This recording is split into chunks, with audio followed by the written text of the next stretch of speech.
And when they introduce that preliminary, a preliminary report that's deemed to be a low assessment, you know what a low assessment means? Low confidence in the data in that report. And why is there low confidence? Because all of the evidence of what was just bombed by 12 30,000-pound bombs is buried under a mountain, devastated and obliterated. So if you want to make an assessment of what happened at Fordo, you better get a big shovel and go really deep, because Iran's nuclear program is obliterated. This is a political motive here. Of course, we're doing a leak investigation with the FBI right now because this information is for internal purposes, battle damage assessments, and CNN and others are trying to spin it to make the president look bad when this was an overwhelming success. This is what a leaker is telling you the intelligence says. That's the game these people play. They read it, and then they go out and characterize it the way they want it characterized, and they're leakers. This is the game they play. These leakers are professional stabbers.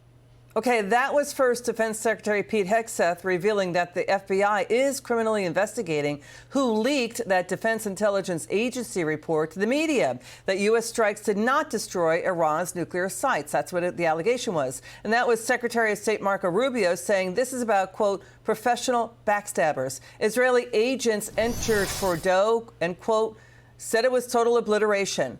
Plus, what the media is not catching, CNN in its own leaked story walked back the claim, saying, quote, it is still early for the U.S. to have a comprehensive picture of the impact of the airstrikes. Joining us now, former State Department official, former senior advisor in the Trump and Bush administrations, Christian Whiton. Christian, we love having you on.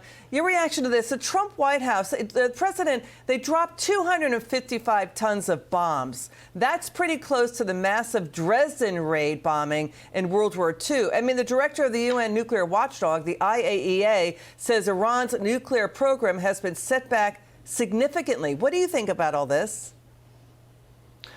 Yeah, I think exactly Secretary Rubio was right. People who want to force the president's hand, who want to play politics, even though they're bureaucrats and supposed to be providing intelligence, are providing poor information. Also, it wasn't just Fordo that was basically annihilated. Also, Natanz was hit heavily by the United States and Israel. Those are where the centrifuges are. Those spin at speeds exceeding Mach 1 in some instances. Highly sensitive material destroyed. So the ability of Iran to reconstitute its nuclear program, to bring it to the precipice of having a nuclear weapon, is gone. Yeah, and you know what the media is missing, the president is saying if they try to do it again, he's going to take it out again. So that DIA report, Christian, is being called a low confidence preliminary report based on just 1 day's worth of intelligence out of satellites in the sky, not eyes on the ground. Fox News' Jennifer Griffin is reporting this. And it's just 1 out of 18 intelligence agencies looking at this. I mean, battle damage assessments, don't they take weeks, if not months, to report on the full destruction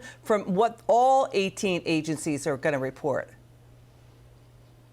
They do. And when you're dealing with nuclear programs, usually they also have sniffers. For example, they're aircraft that we put out there to try and pick up radionuclides and understand what's going on with the program. And if you need evidence that the United States intelligence bureaucracy isn't good at weapons of mass destruction, just look at Iraq. What is good is Israel and Israel's ability to collect human intelligence. They have people on the ground who understand what's going on.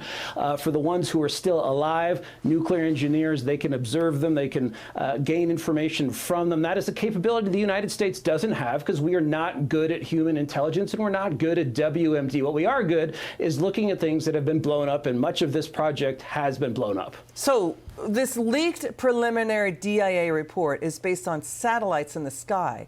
So how can satellites in the sky find deep inside a mountain that Iran's stockpile of enriched uranium was not destroyed, that the centrifuges are largely intact? Because there's that story. There's also the story that Iran has kept nearly 900 pounds of 60% enriched uranium, that they secreted away before the U.S. bombings. That's enough to make reports indicate 10 nuclear bombs. Maybe they move it to Pickaxe Mountain, 90 miles south of Fordo. We don't know. But what do you make of all what we just said here? Well, a lot of the idea that it was moved is conjecture. I have to think the Israelis, with their immense capabilities, would have picked that up. I think they would have taken action or given us information to take action. And you're right, the ability to, this is our problem. We rely so much on technical collection of intelligence. You can't read people's minds from a satellite from space. You can't see into a mountain. You can use infrared and things like that. But this is a phony report, and it's politicized. Christian Whiton, you're wonderful. Thanks for being with us.